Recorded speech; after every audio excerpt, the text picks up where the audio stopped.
Welcome to Empowered Learning. This is the third and final video of this video series on the introduction to higher order ODEs and solving them using substitution techniques, and specifically substitution techniques that we learned how to do in solving first order ODEs. So we're going to be dealing with ODEs that are of order 3 and higher here. And the flavor of it is pretty much the same. We just want to make sure that we have a few ground rules and concepts established before we get into these examples here. So the first one, which I think is the most important one here, is the fact that whenever we decide what kind of substitution we want to make, other than the fact of determining should your substitution here be a function of x or a function of y.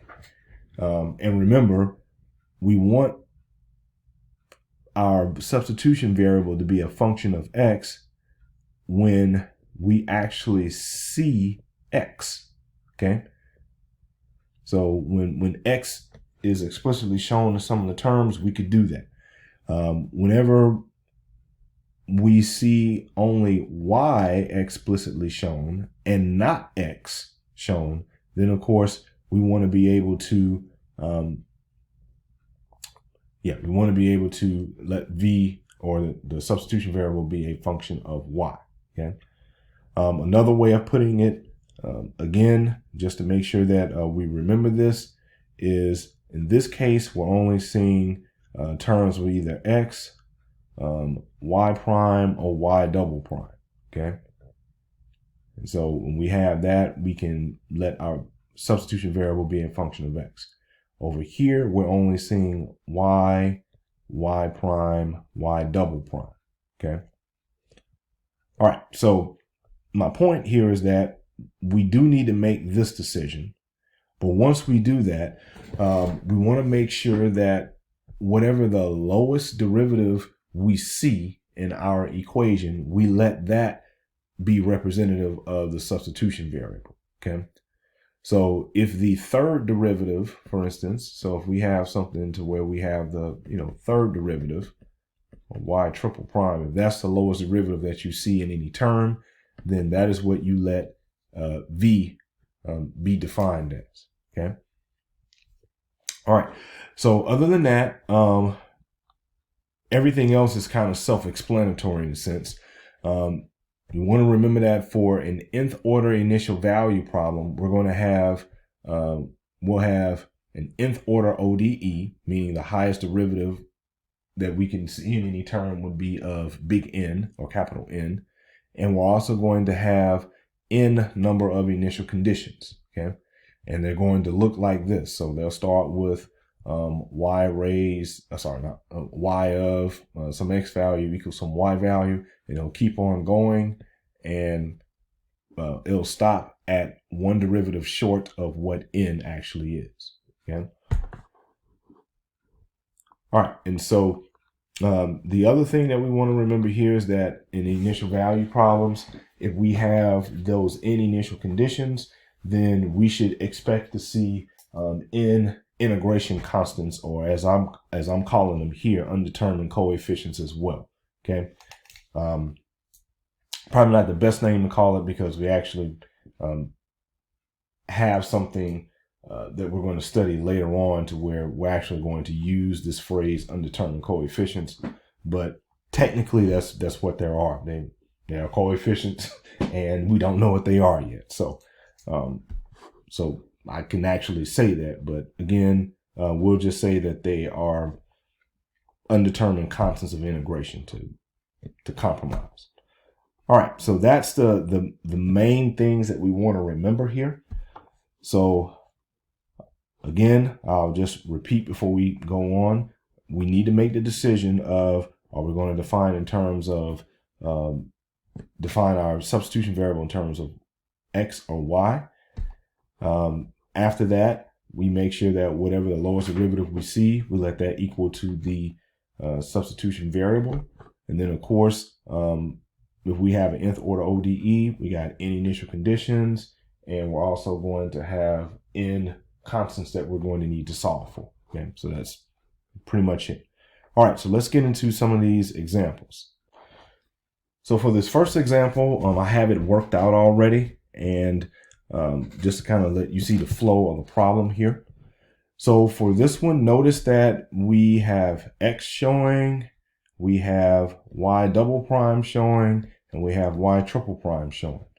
So this is one of those ones where we could kind of go either way, but here, since I have x showing here, I know that v is actually going to be a function of x, okay? So I let v be y double prime because that is the lowest derivative that I see. And since v is going to be a function of x here, then that makes it real simple. Then v prime is going to be y triple prime, okay? So now that I have that, I make the actual substitutions. So in place of y triple prime, I have v prime. And in place of y double prime, I have v. And so now, of course, if we divide both sides by x here, so I'll go ahead and do that, then you'll see that what I end up with is really a first order linear ODE, okay? And of course, here we would have to say that x won't be able to be allowed to be 0. So this is first order linear. I think I got that here. Yeah. And so once we have that, I know what my P is, I know what my R is, and I can just use this formula here to figure out what V is going to be. And again, I realize that some of you may take a different approach to solving first order linear ODEs. For me, it's just simple to do it this way. I really don't like doing the whole thing of multiplying the integrating factor on both sides and then trying to remember that, hey, that left side, or the right side, depending upon how you write it, is going to be the product of two functions, and I don't like that. So it's much simpler for me to remember. So anyway, I digress. So here we solve for V. We know what these formulas are. Let's go ahead and plug it in. Of course, first we got to solve for H. And then, of course, P is just 2 divided by X. So that's, of course, going to be 2 times natural log. I take the 2, put it back in the exponent using my logarithm properties.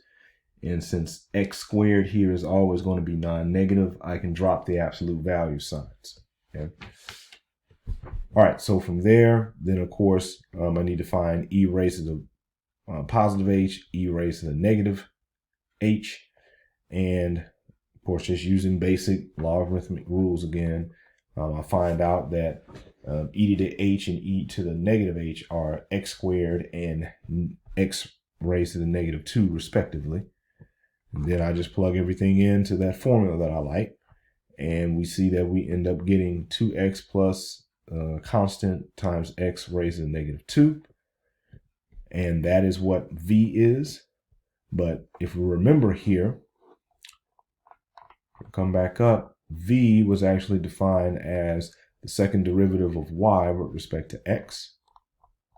So we note that, and here we have second derivative of y was v, but now second derivative of y with respect to x is just this.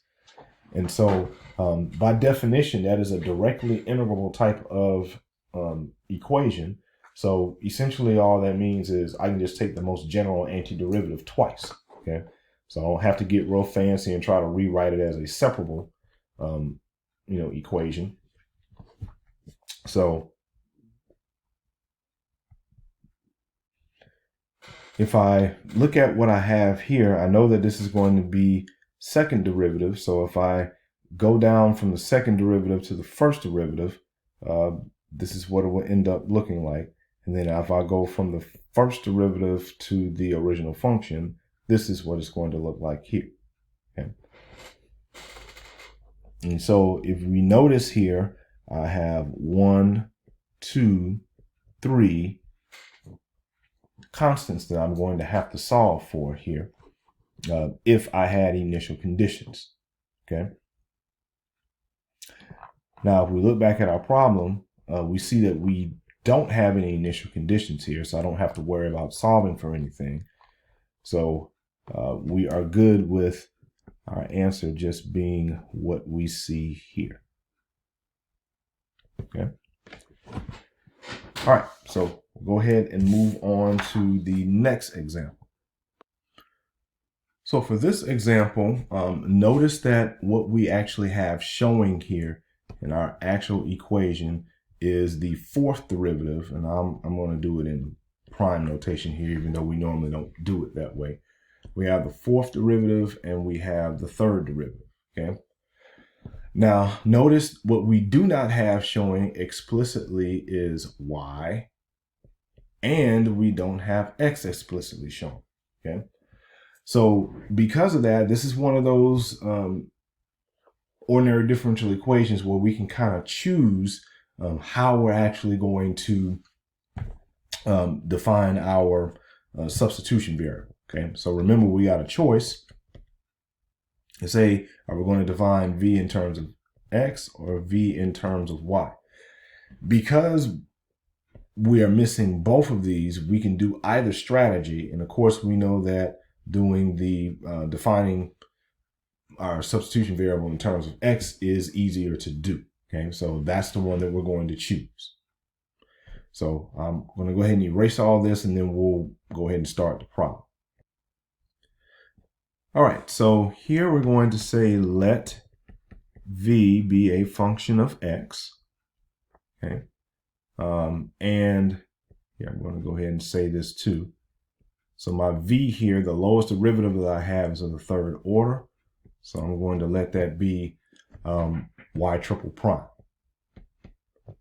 Then, of course, what that means here is that v prime, or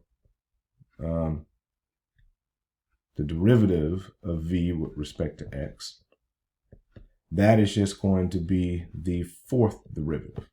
Okay. So now that we have that, the fourth derivative here is just dv over dx. And don't like the way that looked, so I'm going to erase that.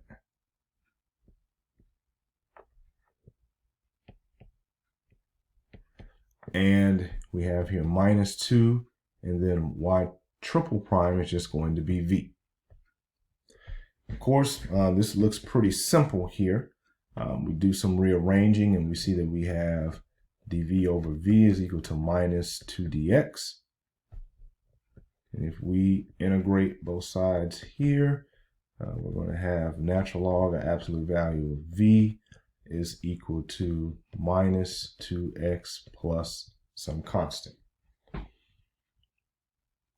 Now, of course, from here, we need to solve for v. Easy way to do that, we need to get v by itself here. So let's turn this into an exponential equation. And from that, e raised to the natural log of absolute value of v will just be absolute value of v. On the right-hand side, we could rewrite this as e raised to the minus 2x times e raised to the c. And because of our absolute value properties here, v will just be plus or minus. And I'm going to write this e raised to the c first times e raised to the minus 2x. And we will just write this as a e raised to the minus 2x, where a is this constant.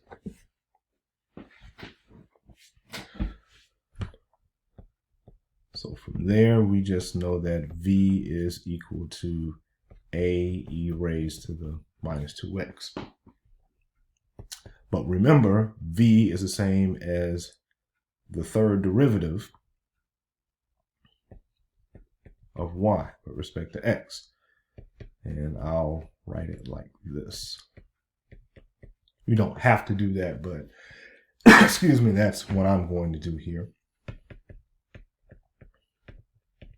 And so the reason why I am doing it this way is because once you have it into this form, this is what is called a directly integrable equation here. And so if I have it in that form, then that essentially says, hey, I can take the antiderivative 3 times, and whatever I get for my most general antiderivative at the end of the day is what my function y is going to be. Okay, so this is kind of like my way of trying to take the easy way out and not have to write a whole bunch of notation. So here, this is third derivative. So to get to the second derivative, I'm going to have to take the antiderivative of what I have here, which will be a e raised to the minus 2x over minus 2. Okay. And then that'll be plus some constant here. And we'll go ahead and go down to the first derivative. And that's going to be a e raised to the minus 2 again. And that's going to be minus 2 over minus 2. Okay. Because I'm just, this a divided by negative 2 part, just ignore that and just take the antiderivative of e raised to the minus 2x again. And of course, this minus 2 and this minus 2 multiply together to be 4. Antiderivative of any constant is just that constant times x plus another integration constant. And then finally, we have our original function y. And of course here, I'll go ahead and just say, oh, that's 4. So now we have a e raised to the minus 2x. And this is 4 times another negative 2. Plus, we ignore the b. Antiderivative of x is just x squared divided by 2. Antiderivative of any constant is just that constant times an independent variable plus another integration constant. And so all this just ends up being a divided by negative 8, e raised to the minus 2x, b divided by 2, x squared plus cx plus d. And so for simplicity here, we'll let alpha 1 equal negative a divided by 8. We'll let alpha 2 be b divided by 2, alpha 3 to be c, and alpha 4 to be d. And of course, that means that y of x in this case is just going to be alpha 1 e raised to the minus 2x plus alpha 2 x squared alpha 3 x plus alpha 4. And of course, alpha 1 all the way to alpha 4 are just real numbers. And this would be our actual solution here.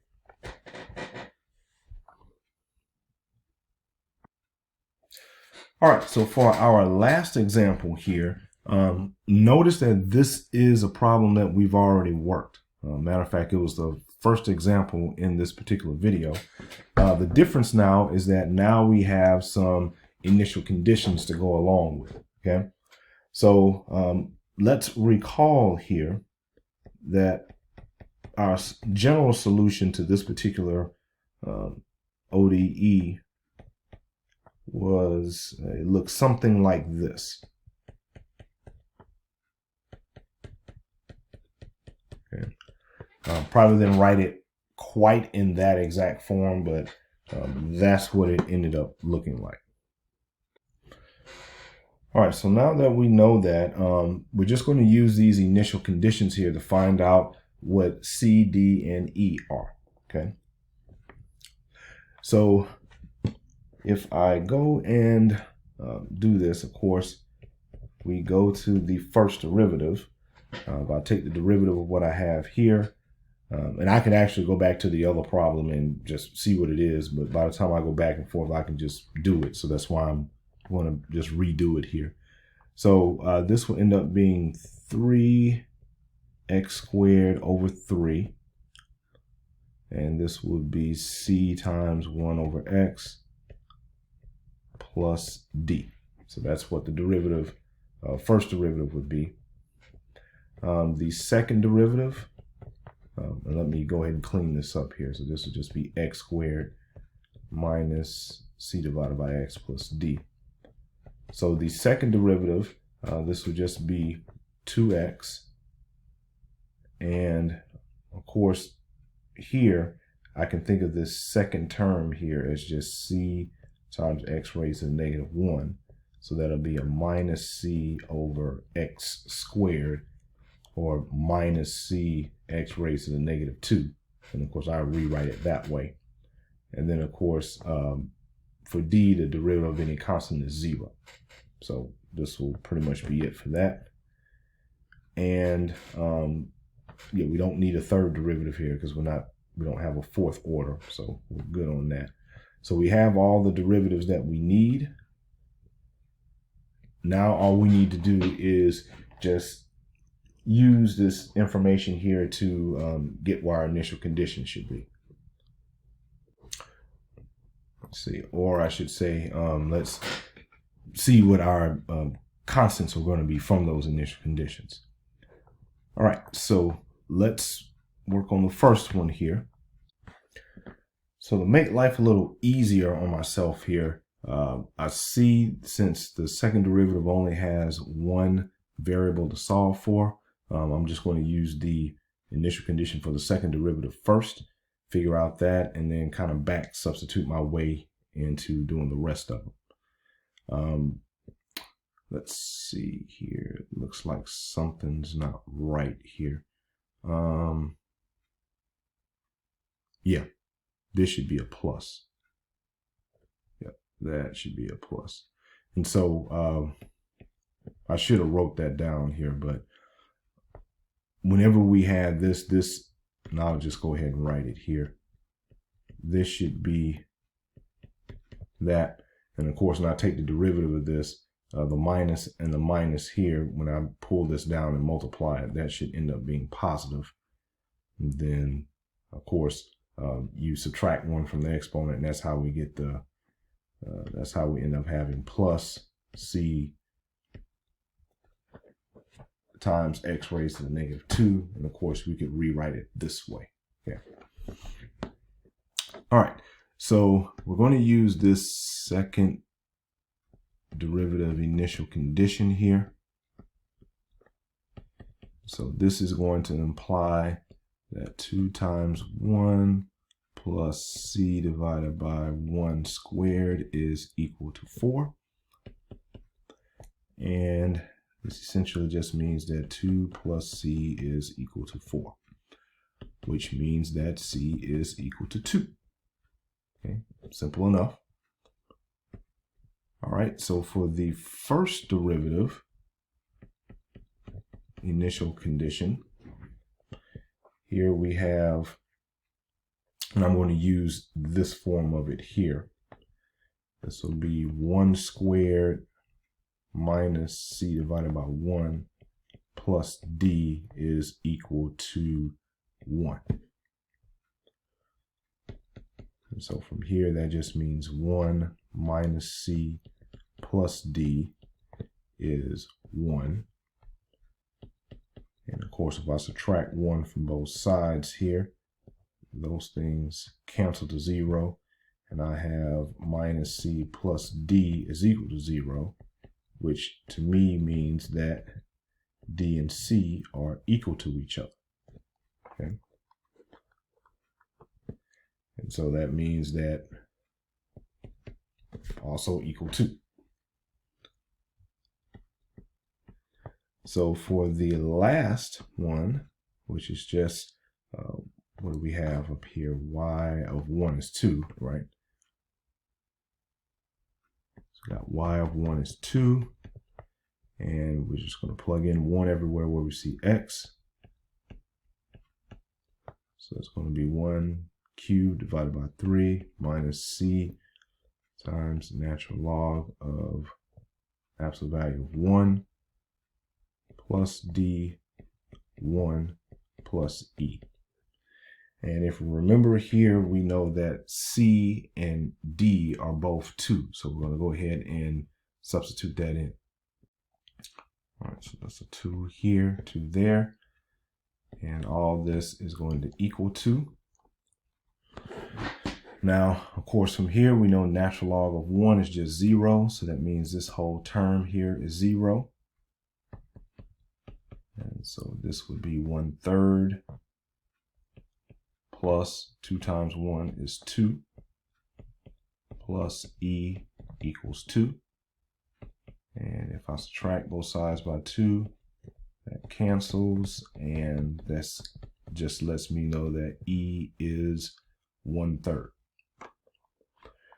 And so from that, our final answer here will be y of x is equal to, if we go back to what our original equation looks like, it's like this. So our C and our D here is 2, and then our E is going to be a negative 1/3. Yeah, it's going to be a negative 1/3. I didn't write that. Yep. And that's what I get for not writing out everything, because it really should be this. And from that, E ends up being a negative 1/3. So here we have x cubed over 3 minus 2 times natural log of the absolute value of x plus 2x minus 1/3. And this is our final answer. All right, so this concludes the video series on introduction to higher order ODEs and solving them using substitution techniques. So if you're following along, the next video that you should be watching should be the one on the foundations of reduction of order. So it'll just be a basic reduction of order video. And that will be the final video before we get into some of the more important things in a differential equations course, which is studying how to solve the second order linear ODEs with constant coefficients. And so we see those types of ODEs in a lot of applications, but we're basically trying to build up sort of our toolbox so that we can deal with those types of equations in an efficient manner. All right, I hope this helped. Take care.